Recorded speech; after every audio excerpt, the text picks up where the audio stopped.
You ever walk into a room where the air just crackles, like you can feel every single stair digging into your back before you even sit down? That was the vibe the day I first laid eyes on Dr. Jerome Harlan in court, and let me tell you, nothing about it felt fair or simple, not with all those police lined up, not with the so-called justice system on display. It was like the whole town had shown up just to watch one man's life come apart, and you could smell the hunger for drama in the air. Nobody was whispering about the truth, just gossip and payback. You know what I mean? So there he was, Jerome, head bowed, still in his doctor's coat like he'd just come off a shift, not the kind of guy you picture on trial for murder. Then, and this is the part that still gets me, out of nowhere, Judge Nolan Whitmore shot to his feet and yelled, "You killed my father," in a voice that almost shook the walls. The thing is, he wasn't just any judge, he was the only son of the late Governor Charles Whitmore, a legend around here, who'd just died a few days back under Jerome's care. Suddenly, it was like nobody in the room had ever trusted a black doctor before. You could hear it in the way the cop smirked and muttered, as if Jerome's guilt was just common sense. Now, let me back up a sec. 3 weeks earlier, Jerome gets a frantic call from the Whitmore mansion. You know the type? Giant iron gates, old money, everybody talking in hushed tones. Nolan's voice was all business. "My father's not well. You need to come. Now." And Jerome, who'd been looking after the old man for years, didn't hesitate. He shows up, checks the governor, does everything by the book. Blood pressure's high, so he gives him the usual injection, hydralazine. Nothing unusual for someone in Charles Whitmore's condition. And for a few days, things seem to settle. But on that fifth morning, right after Jerome gives the governor his shot and heads out, the call comes in. Chest pain. Can't breathe. By the time help arrives, Charles Whitmore is gone. The funeral happened fast, but the real storm started after. Cops digging through trash at the mansion turn up an empty vial of propanol, a drug that, sure, isn't the right choice for what the governor had. Was it Jerome's? Someone else's? Suddenly, rumors swirl, and then the bomb drops. The governor's will.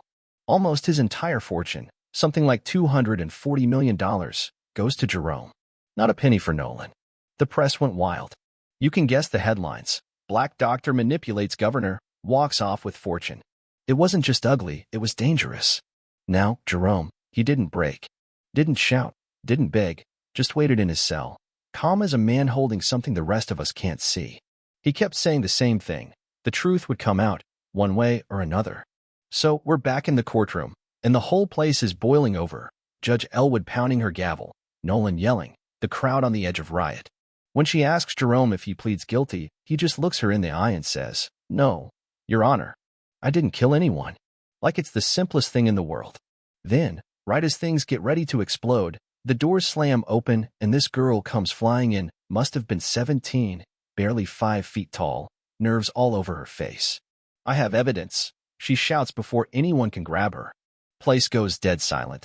Nolan snaps, calling her a filthy little black girl, tries to get her thrown out, and man, if you ever wanted to see a man scared for his own skin, that was the look right there. But Judge Elwood lets the girl talk. "My name is Zora," she says, and her hands are shaking, but her voice is steady. She's been working at the Whitmore place, knows what really happened, and in her hand she's holding an old, beat-up camera. Now, nobody in the room is breathing. Zora explains. After Jerome left that night, she heard Nolan screaming at his father. Ugly words, stuff you don't say in front of staff, let alone your own blood.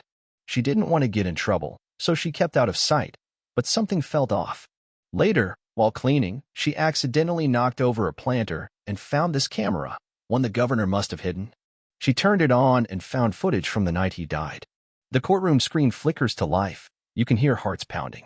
Governor Whitmore, weak but clear, tells Nolan he's not his real son, that his wife forced him to raise a boy who never cared about anything but money. Whitmore says Jerome, the low-born black doctor, as Nolan spits it, saved his life and never asked for a dime. That's why the money went to him, not Nolan. Then you see it. Nolan storms out, Whitmore lays down, drifts off, and then, on tape, Nolan comes back with a small vial, the very same found in the trash, and injects something into his father's vein while the old man sleeps. You could have heard a pin drop. People looked away, like the shame of it was contagious. Nolan lost it, yelling, claiming the video was fake, but nobody was buying it. Judge Elwood ordered his arrest right there, and the cops didn't waste time. Nolan screaming about being the real victim, about how nobody believes a black maid over him. But that's just how fast things change when the truth finally comes out. Jerome, who hadn't moved, hadn't really breathed for what felt like hours, finally steps up, puts a hand on Zora's shoulder, and says, "Thank you. You saved my life." A week later, Jerome is cleared of all charges, Nolan's sent away for life, and the story should end there. But that's not how real life works. Jerome didn't keep the money.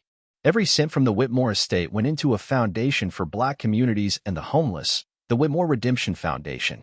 Zora, the girl nobody noticed, got a full ride to Harvard Med on Jerome's personal request. I remember seeing him outside the university, watching her go quiet, but proud, like a storm had finally passed. That's what gets me, you know? Justice doesn't always look the way you expect. Sometimes it walks in on trembling legs, carrying an old camera, or sits quietly in the back of a courtroom. Sometimes it doesn't come from the guy in the fancy robe or the loudest person in the room.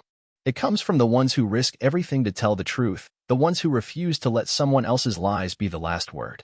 So, now I gotta ask, what do you think? Was justice really served? Or is it just another case where the system got lucky and the right person happened to have the courage to speak up? Let me know how you see it, because stories like this, they don't just end in a courtroom. They keep going, in every argument about who belongs, who's believed, and what we owe each other when nobody's looking. That's real justice. And it starts when we talk about it, right here, right now.